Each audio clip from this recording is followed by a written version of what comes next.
Hi everyone, I'm here to celebrate with you our completion of workshop number 1 on the rhetorical analysis. All the comments to the writers who submitted drafts were due by the end of the day yesterday on February 10th. Thank you writers for being brave and posting your drafts out there and including that strengths and weaknesses free write. You did a little bit of a free write to tell us what you were proud of and what you thought still needed some work. So thank you for doing that. And thank you readers for posting your comments. There were so many great comments, and now the writers have a lot of decisions to make about the revisions for their rhetorical analysis, but all of you have some great decisions to make about your rhetorical analysis. You see I have the syllabus up on the screen. I am on page 17 and I'm looking at week 4, and you know that essay 1 is due by Sunday. So I wanted to address maybe a concern that some of the readers of the workshop have, that you don't feel like maybe you got some comments on your draft this week to help you make revisions. And there are a couple of reasons around that point. One, you've taken English 121, you know the writing process, you know how to pre-draft, draft, revise, and edit. And included in those steps that I didn't talk about were the check-in meetings that some of you may have done this week and the workshop. So let's think about, for some of you who didn't do the work, the check-in meeting this week, how the workshop can still help you. Number one, there are lots of comments out there by a lot of people who might be giving some really great advice about how to revise the essays. You might have also reflected when you read your workshop partners' essay draft, the ones that were posted by our writers. You might have reflected on some things that you noticed that you feel are probably happening in your essay too. I put comments on all the drafts as well, so if you really are concerned that you need a trained reader, a teacher's comments to guide you, you can look at some of my comments.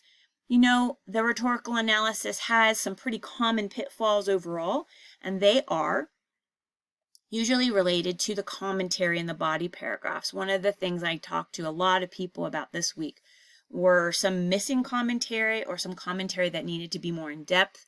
And I've said to a couple of people, and this is really helpful advice, to remember that the commentary is there to teach the reader about your evaluation of the writer's quality of writing. So remember, evaluation, we can use many different words there. We can use interpretation, we can use analysis, we can use critique, right? So your job is to have a judgment. That's what the instruction sheet says. It says have a judgment about the quality of the writer's writing.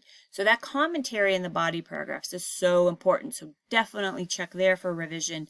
And then, you know, we've been covering this essay for 4 weeks and you've been guided along through the writing process. So I'm hoping that the templates you use to understand rhetorical structure, a couple of the options for the ways you could write the essay, and all of the other pre-drafting work you've done has helped to develop your essay so that revision won't be too horrible. And then don't forget that editing is separate, y'all. Take some time. You know, when you're done, like adding the content, like writing the paragraphs up, I would put it away for a while. I would say at least an hour, and then come back and do some editing and check for. I've seen lots of things in drafts this week that I've said nothing about. Capitalization, making sure you have italics in the right place, making sure your essay title, the Atlantic essay title should be inside quotation marks. Make sure you have the right formatting inside your in-text citations, either quotation marks around essay titles or italics for the website addresses, just little things. And then of course, you know, your grammar and stuff. Y'all, I'm super excited for next week because I get to read those drafts. And then during Module 6, when you get the essays back, I need at least a week to read those drafts. It takes a while to read drafts, much more time than just reading through discussion board posts because I'm marking things. During Module 6, we will start focusing on your sentence quality, your sentence precision. So I am talking about grammar and mechanics, and we will also be talking about syntax. I'm super excited to help you to apply some of the schemes we've learned in the class so far. And we'll be learning some more schemes as well. So really exciting work coming up.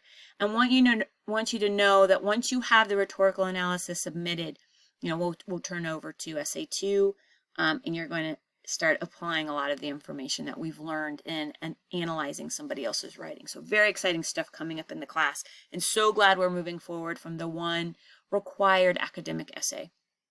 All right, so just a couple more comments, y'all. I'm at 5 minutes, so I'm not going to take much longer. This is my announcement before the weekend starts. I won't be online much this weekend, so make sure if you have questions that you email me. I'll be online between 4 and 5 checking email for the last time before I sign off. So just a couple more reminders, and I'm looking at the syllabus. You know that the Essay 1 is due, and so I'm sort of showing you the timeline, you all, because I know some students are really nervous about turning in Essay 1. So Module 5 will be working on Essay 2. If you haven't yet uploaded your file for a piece of writing you wrote in the past, if some of you are having trouble identifying an essay that you wrote in the past, please email me, or consider finding something that you're writing now. I'm happy to have you revise something you're writing for another class. The revision requirements are pretty intense, so I'm not worried about you submitting the same essay twice. Not going to happen. So make sure you upload that Essay 2. I'm going to start reading those as well and giving you some feedback on possible revisions. But you're going to have to help me with that because it's your essay, and you shouldn't be revising to what I say. You should be revising based on what you've decided. So this will kind of be a conversation between you and me. Then during week 6, you notice that, actually I should go back to week 5. You notice that it says you get your essay, I'm sorry, it is week 6, I'm just tired. You notice that it says you have your Essay 1 back, and it says you're going to be doing some metacognition on Essay 1, which means deciding whether or not you will revise. So those of you nervous about Essay 1, notice that I'm going to take you through some work during Module 6 to help you reflect on the quality of the writing so that you can think about what you will revise in that essay if you revise. Lots of revision going on in Module 5 and Module 6, like so intense. We're going to make this big shift to thinking about how revision works. And then notice that at the end of week 7, Module 7, you do have the opportunity to resubmit Essay 1, revision of it, and I regrade it. So I'm just putting those comments out there, you all, because I don't want you to be nervous about submitting your rhetorical analysis, and I think a few of you are. So just keep all of these things in mind and the timeline in mind, and that you do have an opportunity. And I'm using the word opportunity on purpose, y'all, because the revision of Essay 1 is not a requirement. But you do have the opportunity to submit it again and have me to grade and assess it again. And revision will then become your most important writing partner, because that's where you will improve the quality of your writing and learn about how your writing can be the best that it can be. Have a happy weekend, y'all. Is the Super Bowl this weekend? I am so out of touch. I think it is. So if all you are football fans, and it in fact is happening, have a great Sunday and make some good, yummy food. And take care, y'all. I'll talk to you in Module 5.